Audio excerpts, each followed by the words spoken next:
أعوذ بالله من الشيطان الرجيم. بسم الله الرحمن الرحيم. اللهم صل على سيدنا محمد وعلى آله وصحبه وسلم تسليما كثيرا. اللهم صل على سيدنا محمد وعلى آل سيدنا محمد كما صليت على سيدنا إبراهيم وعلى آل سيدنا إبراهيم في العالمين إنك حميد مجيد. اللهم لا علم إلا ما علمتنا إنك أنت العليم الحكيم. اللهم لا علم إلا ما علمتنا إنك أنت الحكيم العليم. اللهم لا علم إلا ما علمتنا إنك أنت العليم الحكيم. اللهم علمنا ما ينفعنا وانفعنا بما علمتنا وزدنا علما. اللهم علمنا ما ينفعنا وانفعنا بما علمتنا وزدنا علما. اللهم علمنا ما ينفعنا وانفعنا بما علمتنا وزدنا علما. اللهم انشر علينا رحمتك وانزل علينا حكمتك يا ذا الجلال والإكرام. اللهم انشر علينا رحمتك وانزل علينا حكمتك يا ذا الجلال والإكرام. اللهم انشر علينا رحمتك وانزل علينا حكمتك يا ذا الجلال والإكرام. وصلى الله على سيد الأنام وعلى آله وصحبه وسلم. ولا حول ولا قوة إلا بالله العلي العظيم. ولا حول ولا قوة إلا بالله العلي العظيم. ولا حول ولا قوة إلا بالله العلي العظيم.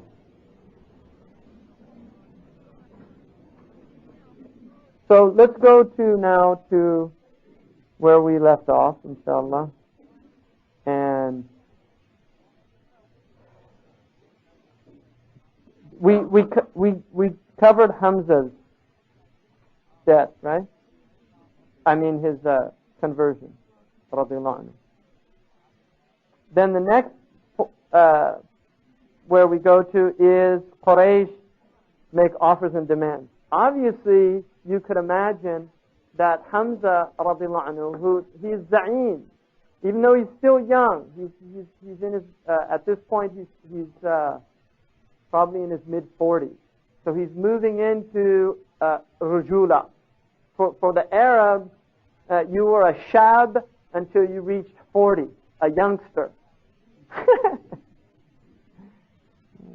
It's very interesting. I mean, you know, they really viewed age as that something came with age. And I remember being told when I was in my early 20s by somebody who was about 40. He said to me, you know, there's just things you can't understand when you're in your 20s that you won't understand until you get, you know, into your 30s. And sure enough, if you get there by Allah, you'll realize the truth of that, right? There's just certain understandings that come with age that no matter how much you try to put it into a young person's head, they can't. They don't have that understanding. Which is one of the reasons why a person who is given understanding or wisdom in the Deen was traditionally called Sheikh, which means old man, even if they were young. And the reason for that is the idea that they had a wisdom that old people usually get. And in this country, it used to be, not anymore, because they're all out with their pink shorts playing golf at Sun Valley if they're rich, and if they're not, they're oftentimes much worse off, you know, doing other things. But, you know, traditionally in this country there was an idea of the old grandmother that, you know, who really had wisdom. You could go to her and ask her, and she'd kind of seen it all, and she imparted that wisdom to you. You know, Grandma, I have this or I have that, and can you, you know, give me some guidance? And they did. They had a wisdom, and that wisdom was related simply to age. Right? So there's a reality to age. But the Arabs saw that from the first up to about 7, this area here, in their understanding, which is subuwa or tufula, is there's no aqal, and you can't expect any aqal. From 7 to about 15, they're moving into the youth. It's a ghulam, right?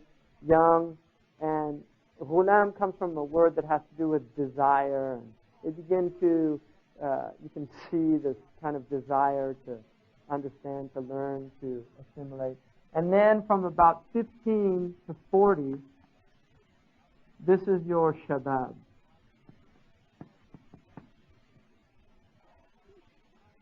Which is the youth, the vigor that you have. And traditionally, this period was seen as a period where, you know, this 7 to 15, they would be learning martial arts. They would be learning how to speak properly, eloquently, spending time listening to the shu'ara and these type things. And then when they reach 15, They begin to get introduced into, they start trading, going on journeys. They could fight at that point if there was wars, things like that. And then that would go on to about 40, and about 40, they start getting asked their opinion. And this is a rajul. This period here is a rajul. He's a man. And that would go up to, 60, 55, 60. And at that point, he would begin to become a sheikh, an elder. Right? Futuwa would be, feta is in this early part of shabab. Feta, the early part of shabab. Because you're also going to get kahal. Kahal in the Arabic understanding came at about 30 years of age to 40. You call that kahal. They're no longer the early shabab. Now they're moving into a more mature type of shabab. They're not as stupid as they were earlier. They don't do foolish things as much, that type thing. All right, so Hamza is going to be somewhere around here. He's not yet a sheikh in the system, but he's somebody, he's not a shab. He's a rajul. And you don't mess with the rijal, right? And Hamza he was very formidable. He was extremely powerful. He was an archer. He was a swordsman. He spent a lot of time hunting. And he was more of a solitary type person. He liked to go out and hunt in the desert. That's really what he liked to do. And when he came and confronted Abu Jahl like that, Abu Jahl was an elder. So you have to recognize, this is getting serious. The Quraysh, he's still a young upstart.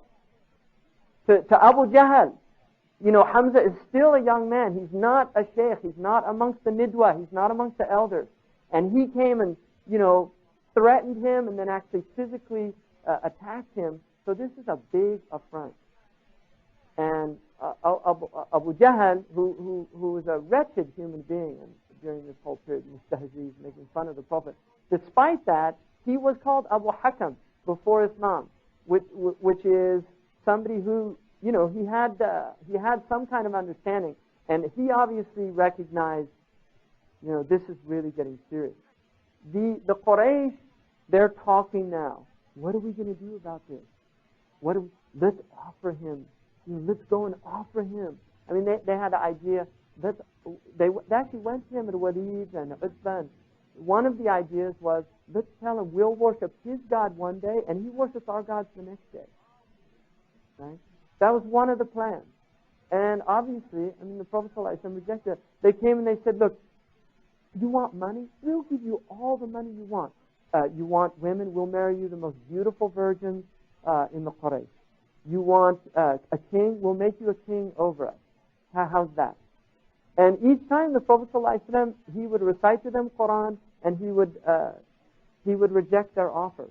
Now you can see, here's people that all these things are what are important to them. And this is a really important thing to remember. Here's a group of men whose main concerns in the world are status, wealth, lots of wives and children, right? These are all the things that they see as important. And what they view as the thing that's going to go on is not, they don't believe in Ba'ath, they don't believe in Akhirah. What do they believe in? That their immortality is being praised by poets, is being remembered by their offspring, so that they're remembered by Qusay is remembered, because that's one of the things they tell the Prophet, bring back Qusay. If you're true, bring back Qusay, because he was a good man, Rajulul Sidqin, and we'll listen to what he says. If he says you're true, we'll follow you. Right? So, Qusay, Murrah, Lu'ay, these are the people, they look up to them. Even Abdul Muttalib. These were their ancestors. And they used to do dhikr of their aba. Allah tells us in the Quran to remember Allah like they remember their fathers. So they literally used to get together and they would remember their father. And they still do it. They have dances in Arabia, the Najdi Arabs in particular.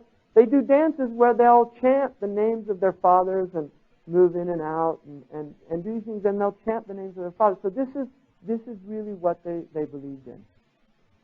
He's saying that their fathers, the Quran says, وَلَوْ كَانُوا أَبَاءَهُمْ لَا يَعْقِلُونَ شَيْئًا. even if their fathers didn't have any aql. I mean, he's saying that they were sufaha, right? This is what they're seeing. And then their alihat that they inherited from their fathers, كَذَلِكَ وَجَدْنَا أَبَاءَنَا. We found our fathers doing this. That's why we're doing it.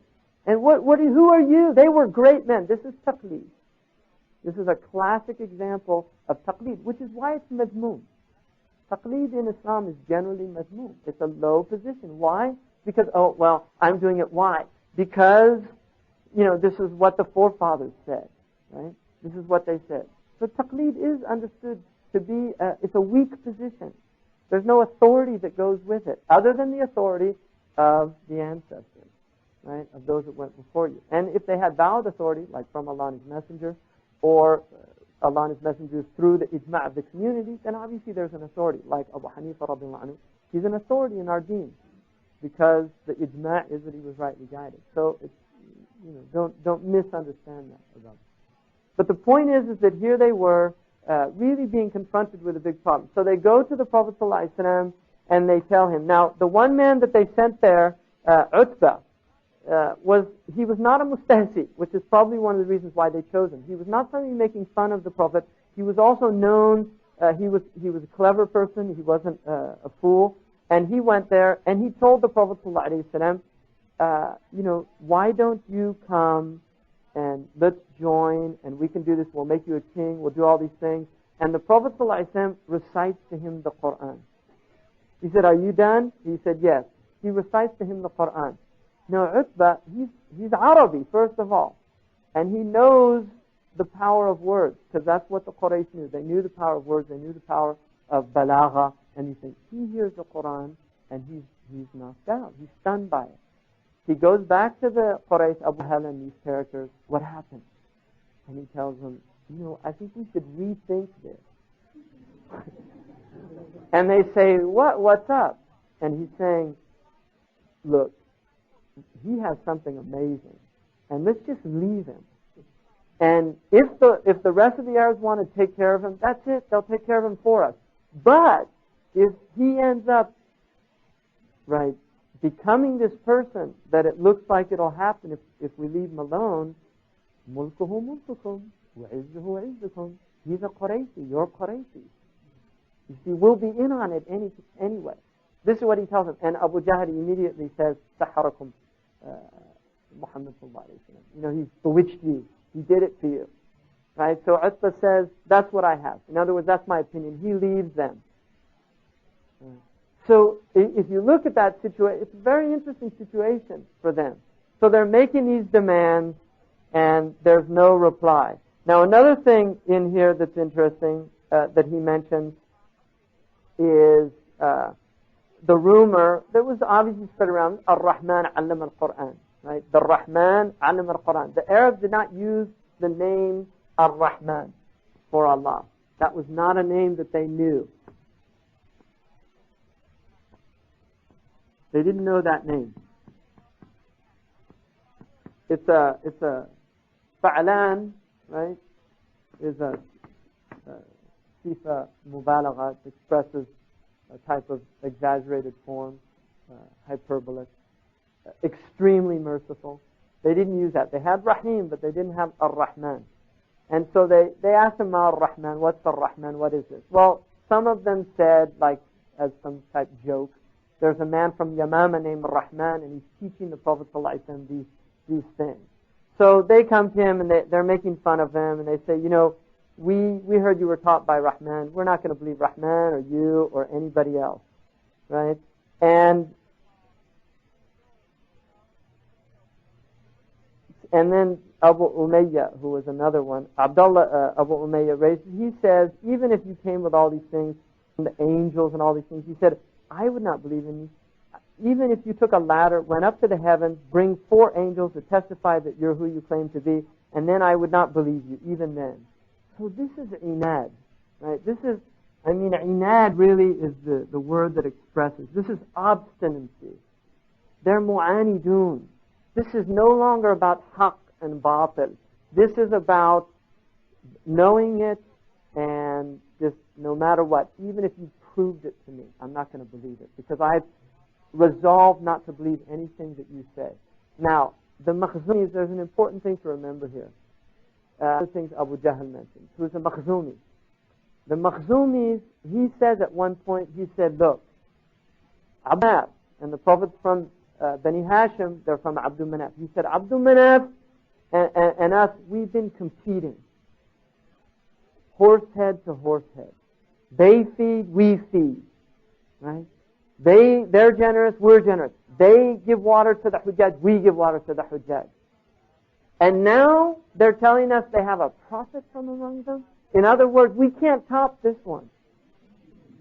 See. So they're seeing it as within the Jahili troll structure. Abdul Manaf, Yatim Bani Hashim, the orphan of Bani Hashim. This is all takabbur. We can't allow this to happen. And so you can see this is why it's called Jahiliyyah.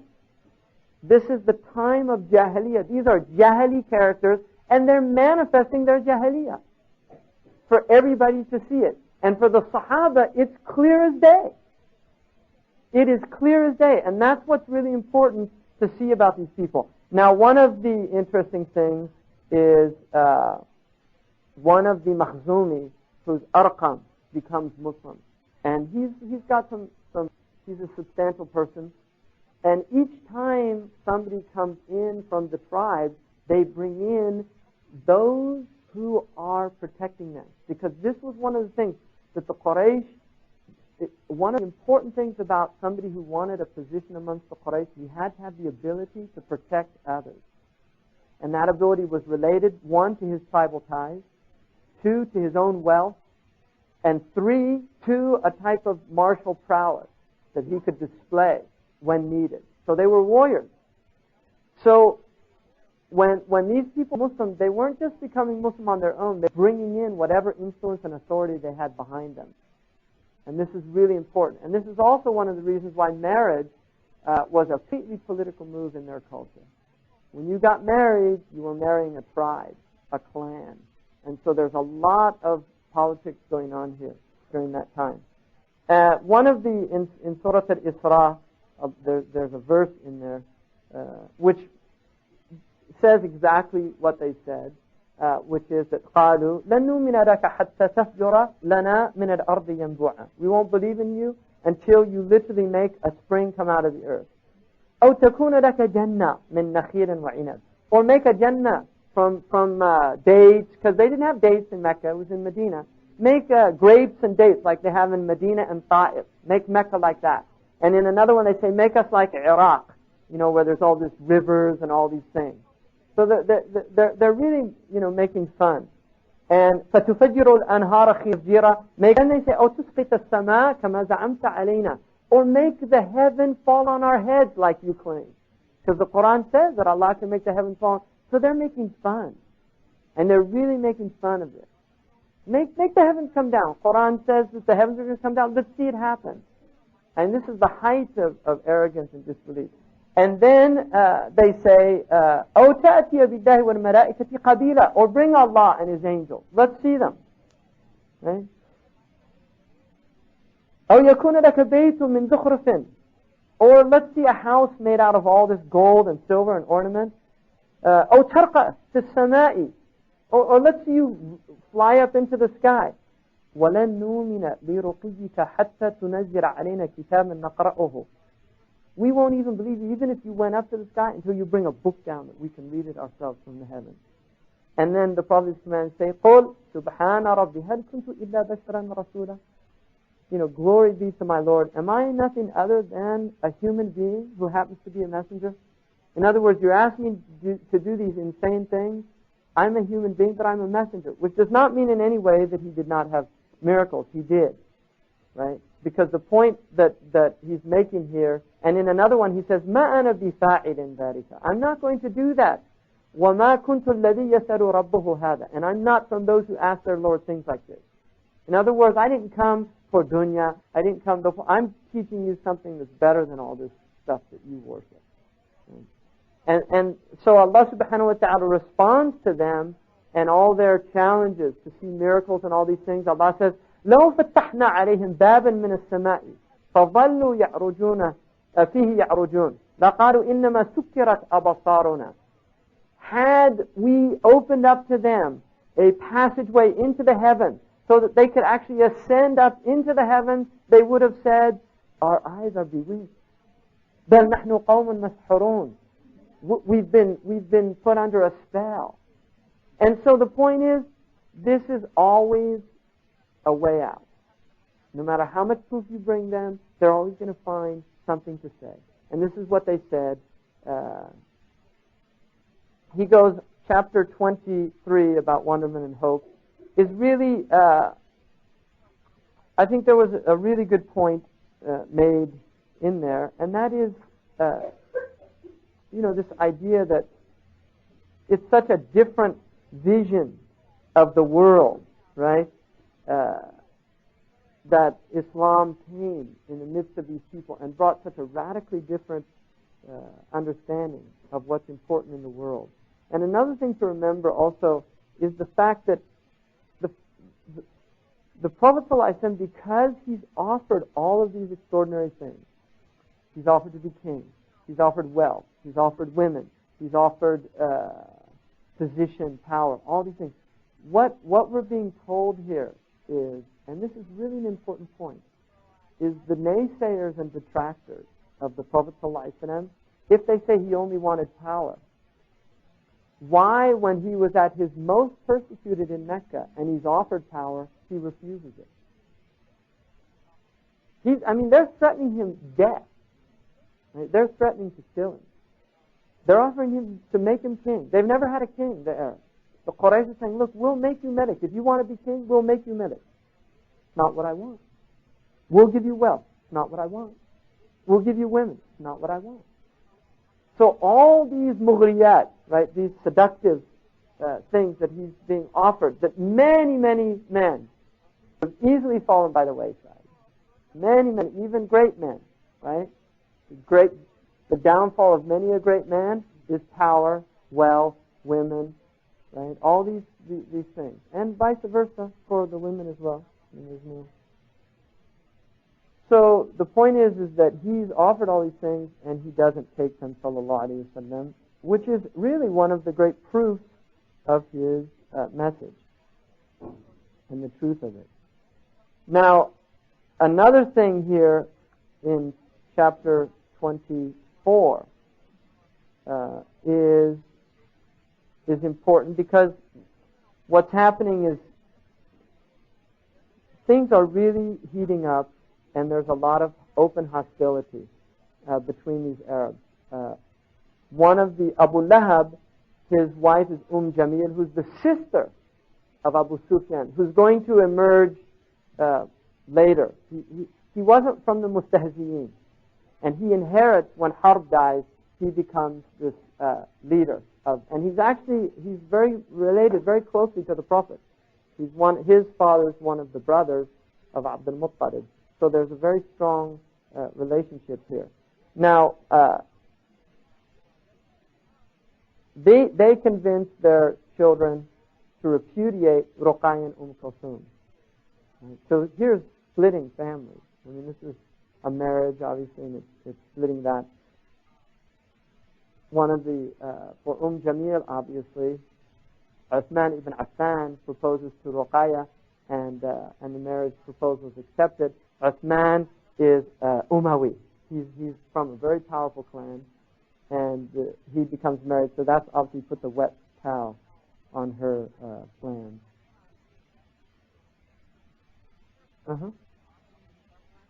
Yeah.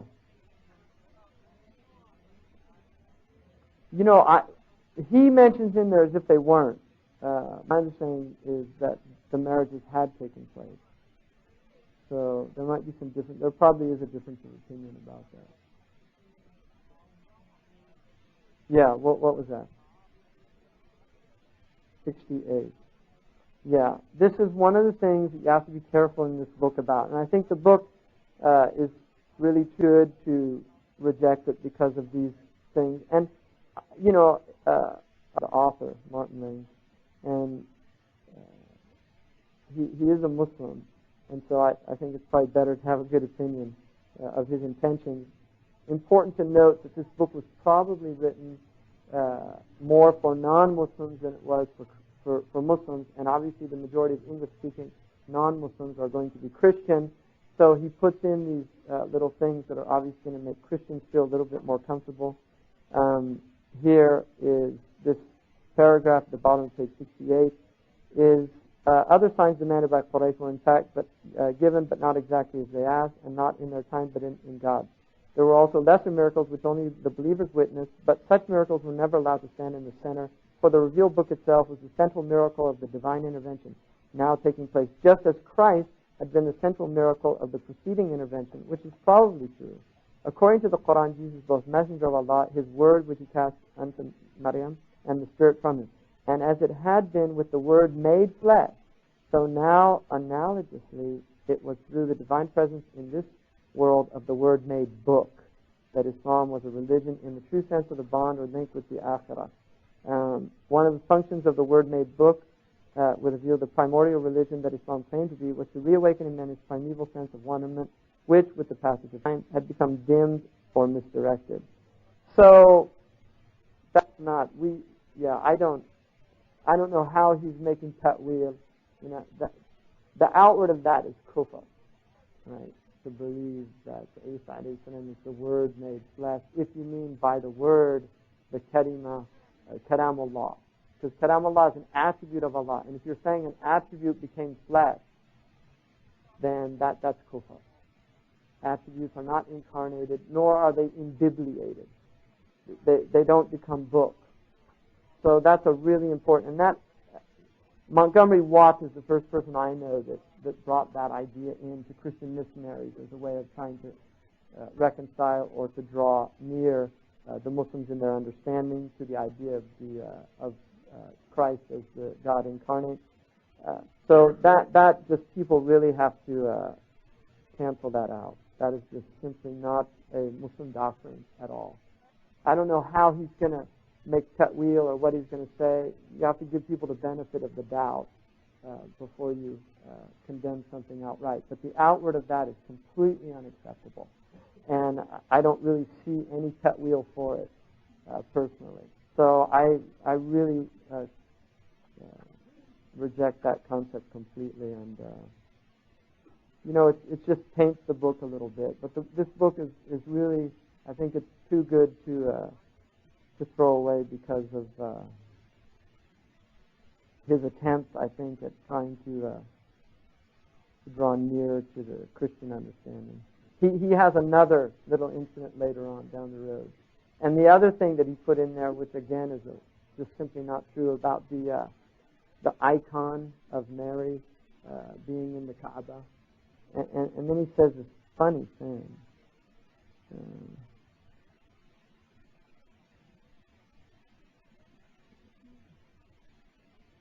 That rebuilding of the Kaaba. He says,